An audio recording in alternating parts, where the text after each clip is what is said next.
Viewers welcome back in our program. ਅੱਜ ਦੇ ਅਹਿਮ ਇਸ਼ੂਜ਼ ਤੋਂ ਬਾਅਦ ਹੁਣ ਆਪਾਂ ਗੱਲਬਾਤ ਕਰਾਂਗੇ ਗੁਰਬਾਣੀ ਵਿਚਾਰਾਂ ਦੀਆਂ, ਗੁਰਮਤਿ ਵਿਚਾਰਾਂ ਦੀਆਂ। ਡਾਕਟਰ ਸਾਹਿਬ ਕੋਲੋਂ ਉਹਨਾਂ ਦੇ ਵਿਚਾਰ ਸੁਣਦੇ ਆ। ਜੀ ਡਾਕਟਰ ਸਾਹਿਬ ਕੀ ਕਹਿਣਾ ਚਾਹੋਗੇ? ਦੇਖੋ, ਜਿਹੜੇ ਰੂਹਾਨੀ ਜੀਵਨ ਜੀਣ ਵਾਲੇ ਇਨਸਾਨ ਨੇ ਜੀ, ਉਹ ਜਦੋਂ ਇਹ ਗੱਲ ਕਹਿੰਦੇ ਨੇ ਕਿ ਜੋ ਵੀ ਹੁੰਦਾ ਹੈ ਉਹ ਰੱਬ ਦੇ ਭਾਣੇ ਵਿੱਚ ਹੁੰਦਾ ਹੈ, ਰੱਬ ਦੇ ਹੁਕਮ ਵਿੱਚ ਹੁੰਦਾ ਹੈ, ਤੇ ਫਿਰ ਜਿਹੜੇ ਅਲਪ ਬੁੱਧੀ ਜਾਂ ਸ਼ੰਕੇ ਵਿੱਚ ਰਹਿਣ ਵਾਲੇ ਜਿਹੜੇ ਦਲੀਲ ਨੂੰ ਆਪਣਾ ਰੱਥ ਬਣਾਉਂਦੇ ਨੇ ਜੀ, ਉਹ ਕਹਿਣਗੇ ਕਿ ਜੀ ਫਿਰ ਤਾਂ ਜੋ ਵੀ ਚੰਗਾ ਹੋ ਰਿਹਾ ਹੈ ਜਾਂ ਮਾੜਾ ਹੋ ਰਿਹਾ ਹੈ, ਜੇ ਕੋਈ ਮਾੜਾ ਵੀ ਕਰ ਰਿਹਾ ਉਹ ਤਾਂ ਹੁਕਮ 'ਚ ਹੀ ਕਰ ਰਿਹਾ, ਉਹਦੇ ਤਾਂ ਕੋਈ ਵੱਸ 'ਚ ਹੀ ਨਹੀਂ ਹੈ। ਬਿਲਕੁਲ। ਔਰ ਇਸ ਨੂੰ ਕਹਿ ਕੇ ਉਹ ਫਿਰ ਇਸ ਸਾਰੇ ਨੂੰ ਛੁਟਿਆਉਣ ਦੀ ਕੋਸ਼ਿਸ਼ ਕਰਨਗੇ ਕਿ ਜੀ ਸਾਨੂੰ ਫਿਰ ਤਾਂ ਜੋ ਵੀ ਕਰ ਰਿਹਾ ਉਹੀ ਕਰ ਰਿਹਾ, ਤੇ ਫਿਰ ਜੇ ਕੋਈ ਗਲਤ ਵੀ ਹੋ ਰਿਹਾ ਤਾਂ ਉਹਦੇ 'ਚ ਐਸਾ ਦੁੱਖ ਕਰਨ ਦੀ ਕੀ ਲੋੜ ਹੈ ਕਿਉਂਕਿ ਉਹੀ ਕਰ ਰਿਹਾ। ਜੀ, ਪਰ ਗੱਲ ਇਵੇਂ ਨਹੀਂ ਹੈ।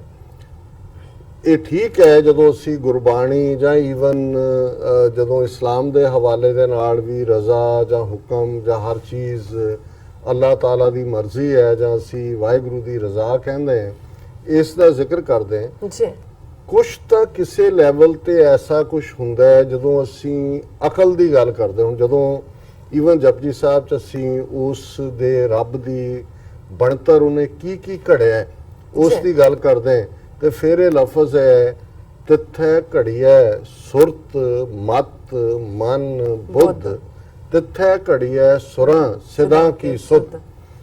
ਹੁਣ ਇਹ ਚਾਰੋਂ ਹੀ ਲਫ਼ਜ਼, ਇੱਕ ਪਾਸੇ ਤਾਂ ਅਸੀਂ ਬਾਡੀ ਹੈ ਤੇ ਮਾਈਂਡ ਹੈ। ਜੀ, ਹੁਣ ਮਾਈਂਡ ਦੇ ਵਿੱਚ ਐਸੇ ਕਿਹੜੇ ਬਲੌਕ ਲੱਗੇ ਹੋਏ ਨੇ ਜਾਂ ਐਸੇ ਕਿਹੜੇ ਕੋਈ ਜਿਹੜੇ ਨੇ ਉਹ ਆਬਸਟੈਕਲਸ ਨੇ ਪਰਮਾਨੈਂਟ ਜਿਹੜੇ ਡਿਫਾਈਨ ਕਰਦੇ ਨੇ ਕਿ ਕੀ ਕੀ ਹੈ। ਪਰ ਗੁਰੂ ਸਾਹਿਬ ਨੇ ਜਦੋਂ ਉਸ ਰੱਬ ਦੀ ਘੜਤ ਦੀ ਗੱਲ ਕੀਤੀ ਤੇ ਫਿਰ ਜੇ ਅਸੀਂ ਅੰਦਰੋਂ ਬਾਹਰ ਨੂੰ ਸ਼ੁਰੂ ਕਰੀਏ ਤੇ ਤਿੱਥੈ ਘੜੀਐ ਸੁਰਤ ਮਤ ਮਨ ਬੁੱਧ। ਹੁਣ ਬੁੱਧ ਬਾਹਰਲੇ ਪਾਸੇ ਹੈ, ਬੁੱਧ ਦੇ ਅੰਦਰ ਮਨ ਹੈ, ਫਿਰ ਮਤ ਹੈ, ਫਿਰ ਸੁਰਤ ਹੈ। ਹੁਣ ਇਹਦੇ 'ਚ ਕੋਈ ਸ਼ੱਕ ਨਹੀਂ ਹੈ ਕਿ ਸੁਰਤ ਉਹ ਫਾਈਨ ਪਾਰਟ ਹੈ। ਜਦੋਂ ਅਸੀਂ ਕਹਿੰਦੇ ਹਾਂ ਕਿ ਸੁਰਤ ਤੇ ਸ਼ਬਦ ਦੇ ਮੇਲ ਦੀ ਗੱਲ ਹੁੰਦੀ ਹੈ ਕਿ ਜੈਸੇ ਜਲ ਮੈਂ ਕਮਲ ਨਿਰਾਲਮ ਮੁਰਗਾਈ ਨੈਸਾਣੇ ਸੁਰਤ ਸ਼ਬਦ ਭਵ ਸਾਗਰ ਤਰੀਐ ਨਾਨਕ ਨਾਮ ਵਖਾਣ। ਹੁਣ ਸੁਰਤ ਤੇ ਸ਼ਬਦ ਦੀ ਮੇਲ ਦਾ ਬਹੁਤ ਥਾਂ ਤੇ ਜ਼ਿਕਰ ਹੈ ਬਾਣੀ ਦੇ ਵਿੱਚ, ਬਹੁਤ ਸਾਰੇ ਪ੍ਰਮਾਣ ਨੇ। ਸੁਰਤ ਫਾਈਨਲ ਪਾਰਟ ਹੈ। ਹੁਣ ਜੇ ਸੁਰਤ ਤੱਕ ਪਹੁੰਚਣ ਤੋਂ ਪਹਿਲਾਂ ਜਦੋਂ ਵੀ ਅਸੀਂ ਜਿਨ੍ਹਾਂ ਨੂੰ ਗੁਰੂ ਨੇ ਤੌਫੀਕ ਦਿੱਤੀ ਹੈ ਬਾਣੀ ਪੜ੍ਹਨ ਦੀ, ਤੁਸੀਂ ਜੇ ਪਾਠ ਕਰਨ ਬੈਠੋ ਤੁਸੀਂ ਦੇਖੋ ਵੀ ਪਹਿਲਾਂ ਤਾਂ ਤੁਹਾਨੂੰ ਇਮੀਡੀਏਟ ਖਿਆਲ ਆਉਂਦਾ ਹੈ ਕਿ ਘੜੀ ਮੇਰੀ ਉੱਥੇ ਪਈ ਹੈ, ਫਿਰ ਆਉਂਦਾ ਕਿ ਇਹ ਚੀਜ਼ ਉੱਥੇ ਹੈ, ਉਹਨਾਂ ਨੂੰ ਤੁਸੀਂ ਕਰਦੇ ਹੋ। ਪਰ ਇਹ ਵੀ ਤੁਹਾਡੀ ਇਕਾਗਰਤਾ ਵੱਲ ਜਾ ਰਿਹਾ ਹੁੰਦਾ ਹੈ। ਇਹ ਵੀ ਤੁਹਾਨੂੰ ਜਿਹੜੀ ਚੀਜ਼ ਭੁੱਲੀ ਹੁੰਦੀ ਹੈ, ਕਿਸੇ ਦਾ ਫੋਨ ਨੰਬਰ ਭੁੱਲਿਆ ਹੁੰਦਾ ਉਹ ਤੁਹਾਨੂੰ ਇੱਕਦਮ ਯਾਦ ਆ ਜਾਂਦਾ ਹੈ, ਕੋਈ ਹੋਰ ਕੰਮ ਯਾਦ ਆ ਜਾਂਦਾ ਜਿਹੜਾ। ਸੋ ਇਹ ਵੀ ਉਸ ਇਕਾਗਰਤਾ ਵੱਲ ਇਸ਼ਾਰਾ ਕਰ ਰਿਹਾ ਹੁੰਦਾ ਹੈ। ਔਰ ਅਲਟੀਮੇਟਲੀ ਜੇ ਤੁਸੀਂ ਉਸ ਬਾਹਰਲੀ ਕੌਨਸ਼ੀਅਸਨੈਸ ਤੋਂ, ਜਿਹੜੀ ਬਾਹਰਲੀ ਚੇਤਨਾ ਹੈ, ਪੱਕ ਕੀ ਰਿਹਾ ਹੈ, ਤੁਹਾਡੀਆਂ ਨਾਸਾਂ 'ਚ ਖੁਸ਼ਬੂ ਆ ਰਹੀ ਹੈ ਜਿਹੜੀ ਕਿਚਨ ਦੇ ਵਿੱਚ ਤੁਸੀਂ ਧਰ ਕੇ ਆਏ ਹੋ, ਜਾਂ ਉਸ ਤੋਂ ਤੁਸੀਂ ਨਿਕਲਦੇ ਜਾਓਗੇ। ਔਰ ਇਹ ਕੋਈ ਸੌਖੇ ਜਾਂ ਇੱਕ ਦਿਨ 'ਚ ਨਹੀਂ ਹੁੰਦਾ, ਰੱਬ ਦੀ ਮਿਹਰ ਨਾਲ ਹੁੰਦਾ ਹੈ, ਪਰ ਜ਼ਾਹਰ ਹੈ ਲਗਾਤਾਰਤਾ ਨਾਲ ਹੁੰਦਾ ਹੈ। ਪਰ ਜਿਹੜੀ ਚੀਜ਼ ਫ੍ਰੀ ਹੈ ਸਭ ਤੋਂ, ਉਹ ਹੈ ਤੁਹਾਡੀ ਬੁੱਧੀ, ਜਿਹਦੇ 'ਚ ਕਿ ਠੀਕ ਤੇ ਗਲਤ ਦੀ ਇੱਕ ਮੱਝ ਜਾਂ ਗਾਂ ਤਾਂ ਕਹਿ ਸਕਦੀ ਹੈ ਵੀ ਰੱਬਾ ਤੂੰ ਮੈਨੂੰ ਬਣਾਇਆ ਹੀ ਇਹ ਸੀ, ਮੈਨੂੰ ਦੁੱਧ ਦੇਣ ਲਈ ਤੂੰ ਬਣਾਇਆ ਸੀ, ਭਾਵੇਂ ਮੈਂ ਆਪਣੇ ਬੱਚੇ ਲਈ ਦੇਣਾ ਸੀ। ਉਹ ਇਨਸਾਨ ਨੇ ਜਿਹੜਾ ਹੈ ਠੀਕ ਹੈ ਮੇਰੀ ਸੇਵਾ ਵੀ ਕਰਦਾ ਹੈ, ਲੈ ਜਾਂਦਾ ਰੁੱਟ ਕੇ, ਸੋ ਉਹ ਤਾਂ ਕਹਿ ਸਕਦੇ ਨੇ। ਪਰ ਅਸੀਂ ਜਿਨ੍ਹਾਂ ਨੂੰ ਬੁੱਧੀ ਦਿੱਤੀ ਹੈ ਗੁਰੂ ਨੇ, ਜਿਹੜੀ ਕਿ ਠੀਕ ਤੇ ਗਲਤ ਦਾ ਜਦੋਂ ਅਸੀਂ ਗੁਰੂ ਤੋਂ ਮੰਗਦੇ ਹਾਂ ਦੀਜੈ ਬੁੱਧ ਵਿਵੇਕਾ।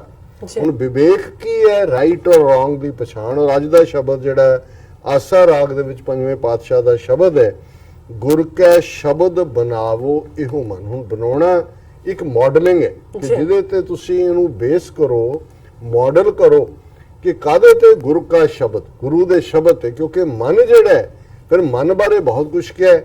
ਇਸ ਮਨ ਖੁੱਟ ਹਰ ਕਾ ਨਹੀਂ ਵਿਸਾਸ, ਇਹ ਖੋਟਾ ਹੈ, ਇਹਦਾ ਕੋਈ ਵਿਸ਼ਵਾਸ ਨਹੀਂ ਹੈ। ਤੇ ਜੇ ਗੁਰੂ ਦੇ ਸ਼ਬਦ ਦੇ ਨਾਲ ਮਨ ਨੂੰ ਘੜਿਆ ਜਾਏਗਾ, ਜਿਹੜੀ ਅਸੀਂ ਅਰਦਾਸ ਵੀ ਮੰਗਦੇ ਹਾਂ, ਸਿੱਖਾਂ ਦਾ ਮਨ ਨੀਵਾਂ ਮਤ ਉੱਚੀ, ਹਿਊਮਿਲਿਟੀ ਔਰ ਇੰਟੈਲੈਕਚੁਅਲ ਸਫਿਸਟੀਕੇਸ਼ਨ। ਤੇ ਗੁਰੂ ਸਾਹਿਬ ਫਰਮਾਉਂਦੇ ਨੇ ਗੁਰ ਕੈ ਸ਼ਬਦ ਬਣਾਵੋ ਇਹੋ ਮਨ, ਗੁਰ ਕਾ ਦਰਸ਼ਨ ਸੰਚੋ ਹਰ ਤਨ। ਹੁਣ ਜਦੋਂ ਮਨ ਬਣਦਾ ਹੈ ਤੇ ਫਿਰ ਗੁਰੂ ਦਾ ਦਰਸ਼ਨ ਤਾਂ ਜਿਹੜਾ ਹੈ ਉਹ ਗੁਰੂ ਸ਼ਬਦ ਦੇ ਰੂਪ ਚ ਹੈ। ਗੁਰਮੂਰਤ ਗੁਰ ਸ਼ਬਦ ਹੈ ਔਰ ਰਹਾਉ ਦੇ ਤੁਕ ਇਸ ਨੂੰ ਕਲੀਅਰ ਕਰਦੀ ਹੈ ਹੋਰ ਵੀ। ਜੀ ਉਤਮ ਮਤ ਮੇਰੇ ਹਿਰਦੈ ਤੂੰ ਆਓ। ਹੇ ਵਾਹਿਗੁਰੂ, ਜੇ ਤੂੰ ਮੇਰੇ ਦਿਲ 'ਚ ਆ ਕੇ ਬੈਠ ਜਾਏ ਤੇ ਮੇਰਾ ਜਿਹੜੀ ਅਕਲ ਹੈ, ਮਨ ਹੈ, ਉੱਤਮ ਹੋ ਜਾਏਗਾ। ਜੀ। ਫਿਰ ਉਹ ਛੋਟੀਆਂ ਗੱਲਾਂ ਨਹੀਂ ਸੋਚੇਗਾ, ਫਿਰ ਉਹ ਈਰਖਾ 'ਚ ਨਹੀਂ ਫਸੇਗਾ, ਫਿਰ ਉਹ ਸ਼ਰੀਕਾਂ ਦੀਆਂ ਗੱਲਾਂ ਨਹੀਂ ਕਰੇਗਾ। ਉਹਨੂੰ ਇਹ ਨਹੀਂ ਲੱਗੇਗਾ ਕਿਹਦਾ ਘਰ ਵੱਡਾ ਹੈ ਕਿਹਦਾ ਛੋਟਾ ਹੈ, ਇਹ ਔਰ ਮੈਂ, ਫਿਰ ਤਾਂ ਉਹਦੇ ਸ਼ੁਕਰ ਆਏਗਾ। ਜੀ। ਉਤਮ ਮਤ ਮੇਰੇ ਹਿਰਦੈ ਤੂੰ ਆਓ, ਧਿਆਵੋ ਗਾਵੋ ਗੁਣ ਗੋਵਿੰਦਾ, ਅਤ ਪ੍ਰੀਤਮ ਮੋਹੇ ਲਾਗੈ ਨਾਉ ਰਹਾਓ। ਕਿ ਜੇ ਤੂੰ ਆ ਕੇ ਮੇਰੇ ਹੇ ਵਾਹਿਗੁਰੂ ਮੇਰੇ ਦਿਲ ਦੇ ਵਿੱਚ ਆ ਜਾਏ ਤੇ ਫਿਰ ਮੈਂ ਧਿਆਨ ਵੀ ਤੇਰਾ ਹੀ ਰੱਖਾਂਗਾ, ਜੀ ਤੇਰੇ ਤੇ ਹੀ ਧਿਆਨ ਮੇਰਾ ਹੋਏਗਾ, ਗਾਵਾਂਗਾ ਵੀ ਤੇਰੇ ਗੁਣਾਂ ਨੂੰ। ਉਸ ਵਾਹਿਗੁਰੂ ਦੇ ਅਤ ਪ੍ਰੀਤਮ ਮੋਹੇ ਲਾਗੈ ਨਾਉ, ਪ੍ਰੀਤਮ ਪਿਆਰੇ ਨੂੰ ਕਹਿੰਦੇ ਨੇ, ਤੇ ਤੇਰਾ ਨਾਮ ਮੈਨੂੰ ਫਿਰ ਬਹੁਤ ਪਿਆਰਾ ਲੱਗੇਗਾ। ਤੇ ਫਿਰ ਗੁਰ ਕੈ ਸ਼ਬਦ ਬਣਾਵੋ ਇਹੋ ਮਨ, ਗੁਰੂ ਦਾ ਸ਼ਬਦ ਹੀ ਇਸ ਮਨ ਨੂੰ ਕੜੇਗਾ। ਜੀ। ਤ੍ਰਿਪਤ ਅਗਾਵਨ ਸਾਚੈ ਨਾਏ, 68 ਮਜਨ ਸੰਤ ਤੂ ਰਾਏ। ਹੁਣ 8 ਤੇ 60 68 ਹਿੰਦੂਆਂ ਦਾ ਤੁਸੀਂ ਕਰਮਕਾਂਡ ਦੇਖੋ ਤਾਂ ਸਾਰੀ ਉਮਰ ਝੋਲਾ ਗਲ 'ਚ ਹੀ ਪਵਾਇਆ ਹੁੰਦਾ ਵੀ ਤੁਸੀਂ ਪਹਿਲਾਂ ਇੱਥੇ ਗੰਗਾ ਨਹਾਓ ਫਿਰ ਜਮਨਾ ਨਹਾਓ। ਸਰ 68 ਥਾਂ ਤੇ ਨਹਾਉਂਦੇ ਆ। ਜਦੋਂ ਦਾ ਬ੍ਰਾਹਮਣਵਾਦ 4000 ਸਾਲ ਦਾ ਬਣਿਆ, ਉਮਰ ਕਿੰਨੀ ਕੁ ਸੀ ਐਵਰੇਜ? ਜੀ ਉਹ ਸਾਰੇ ਜੀ ਲੰਘ ਜਾਂਦੇ ਸੀ। ਪਰ ਗੁਰੂ ਸਾਹਿਬ ਨੇ ਫਰਮਾਇਆ ਵੀ ਤੁਹਾਨੂੰ ਕਿਤੇ ਜਾ ਕੇ ਜਿਹੜਾ ਹੈ ਉਹ ਪੰਡਤਾਂ ਦੇ ਧੱਕੇ ਚੜਨ ਦੀ ਲੋੜ ਨਹੀਂ ਹੈ। ਜੀ ਜੇ ਤੁਸੀਂ ਰੱਬ ਦੇ ਪਿਆਰਿਆਂ ਦੀ ਸੰਗਤ ਦੇ ਵਿੱਚ ਹੋ ਤੇ ਮਾਨੋ ਤੁਹਾਨੂੰ ਜਿਹੜਾ ਇਹ ਬਾਹਮਣਾ ਨੇ ਗਣਾਇਆ ਹੋਇਆ ਵੀ 68 ਤੀਰਥਾਂ ਦੇ ਨਹਾਉਣ ਦਾ ਕੀ ਫਲ ਹੈ, ਉਹ ਤੁਹਾਨੂੰ ਉਹਦੇ ਤੋਂ ਹੀ ਹਾਸਲ ਹੋ ਜਾਂਦਾ ਹੈ। ਸਤ ਸੰਗਤ ਦੇ ਵਿੱਚ ਬੈਠ ਕੇ ਤ੍ਰਿਪਤ ਅਗਾਵਨ ਸਾਚੈ ਨਾਏ, ਜੀ ਅੰਦਰ ਸੰਤੁਸ਼ਟਤਾ ਹੋਏਗੀ। ਅਗਾਵਨ ਹੈ ਰਜ ਜਾਣਾ, ਇਹ ਤੁਹਾਡੇ ਅੰਦਰ ਰਜ ਪੈਦਾ ਕਰਦਾ। 68 ਮਜਨ ਸੰਤ ਤੋਂ ਰਾਏ, ਰੱਬ ਦੇ ਬੰਦਿਆਂ ਦੇ ਚਰਨਾਂ ਦੀ ਧੂੜੀ 68 ਤੀਰਥਾਂ ਦਾ ਇਸ਼ਨਾਨ ਹੈ। ਸਭ ਮੈਂ ਜਾਣੋ ਕਰਤਾ ਏਕ, ਸਾਧ ਸੰਗਤ ਮਿਲ ਬੁੱਧ ਵਿਵੇਕ। ਸਭ ਦੇ ਵਿੱਚ ਜਾਣੋ ਕਿ ਉਹ ਇੱਕ ਵਾਹਿਗੁਰੂ ਵਸਦਾ ਹੈ, ਜੀ। ਔਰ ਸਾਧ ਸੰਗਤ ਦੇ ਵਿੱਚ ਮਿਲ ਕੇ ਹੀ ਜਿਹੜੀ ਬੁੱਧੀ ਹੈ, ਵਿਵੇਕ, ਜਿਹੜੀ ਕਿ ਰਾਈਟ ਔਰ ਰੋਂਗ ਦੀ ਪਛਾਣ ਕਰਦੀ ਹੈ, ਹਾਸਲ ਹੁੰਦੀ ਹੈ। ਬਿਲਕੁਲ। ਦਾਸ ਸਗਲ ਕਾ ਛੋੜ ਅਭਿਮਾਨ, ਨਾਨਕ ਕੋ ਗੁਰ ਦੀਨੋ ਦਾਨ। ਪੰਜਵੇਂ ਪਾਤਸ਼ਾਹ ਫਰਮਾਉਂਦੇ ਨੇ ਕਿ ਹੇ ਵਾਹਿਗੁਰੂ, ਇਹ ਰਹਿਮਤ ਕਰ ਕਿ ਮੈਂ ਉਸ ਹੰਕਾਰ ਚੋਂ ਨਿਕਲ ਜਾ, ਮੇਰੇ ਅੰਦਰ ਇੰਨੀ ਹਿਊਮਿਲਿਟੀ ਹੋਏ ਕਿ ਮੈਂ ਤੇਰੇ ਪਿਆਰਿਆਂ ਦਾ ਦਾਸ ਬਣਨ 'ਚ ਖੁਸ਼ੀ ਮਹਿਸੂਸ ਕਰਾਂ। ਜੀ। ਔਰ ਹੇ ਵਾਹਿਗੁਰੂ, ਇਹ ਤਾਂ ਹੀ ਹੈ ਜੇ ਨਾਨਕ ਕੋ ਗੁਰ ਦੀਨੋ ਦਾਨ, ਮੈਨੂੰ ਨਾਮ ਦਾ ਦਾਨ ਦੇ, ਨਿਮਰਤਾ ਦਾ ਦਾਨ ਦੇ, ਬੁੱਧ ਵਿਵੇਕ ਦੇ, ਔਰ ਉੱਤਮ ਮਤ ਮੇਰੇ ਹਿਰਦੈ ਤੂੰ ਆਓ। ਤੂੰ ਮੇਰੇ ਹਿਰਦੇ ਜਾ ਕੇ ਬੈਠ ਜਾ ਤਾਂ ਕਿ ਮੇਰੀ ਮਤ ਜਿਹੜੀ ਹੈ ਉਹ ਉੱਤਮ ਹੋਏ। ਜੀ ਡਾਕਟਰ ਸਾਹਿਬ, ਤੁਹਾਡਾ ਬਹੁਤ ਬਹੁਤ ਸ਼ੁਕਰੀਆ। ਤੁਸੀਂ ਅੱਜ ਦੇ ਅਹਿਮ ਇਸ਼ੂ ਤੇ ਅੱਜ ਦਾ ਵਿਚਾਰ ਸਾਡੇ ਦਰਸ਼ਕਾਂ ਨਾਲ ਸਾਂਝਾ ਕੀਤਾ। ਅਸੀਂ ਆਪਣੀ ਵਿਊਜ਼ ਕੋਲ ਨੇ ਇਜਾਜ਼ਤ। ਵਿਊਅਰਸ, ਸਾਡੇ ਪ੍ਰੋਗਰਾਮ ਦਾ ਸਮਾਂ ਇੱਥੇ ਸਮਾਪਤ ਹੁੰਦਾ ਹੈ। ਤੁਸੀਂ ਆਪਣੀ ਰਾਏ ਤੇ ਸੁਝਾਅ ਸਾਨੂੰ ਭੇਜਣਾ ਭੁੱਲਣਾ ਸਾਡੇ ਇਸ ਪਤੇ ਤੇ sos@tv84.tv ਤੇ ਅਸੀਂ ਆਪਣਾ ਪ੍ਰੋਗਰਾਮ ਲੈ ਕੇ ਫਿਰ ਦੁਬਾਰਾ ਹਾਜ਼ਰ ਹੋਵਾਂਗੇ। ਤਦ ਤੱਕ ਲਈ ਮੈਨੂੰ ਤੇ ਆਪਣਾ ਸੁਣਾ ਗਿਆ ਦੋ। ਦੇਖਦੇ ਰਹੋ TV 84। ਬੁਲਾ ਦਿਓ ਫਤਿਹ। ਵਾਹਿਗੁਰੂ ਜੀ ਕਾ ਖਾਲਸਾ, ਵਾਹਿਗੁਰੂ ਜੀ ਕੀ ਫਤਿਹ।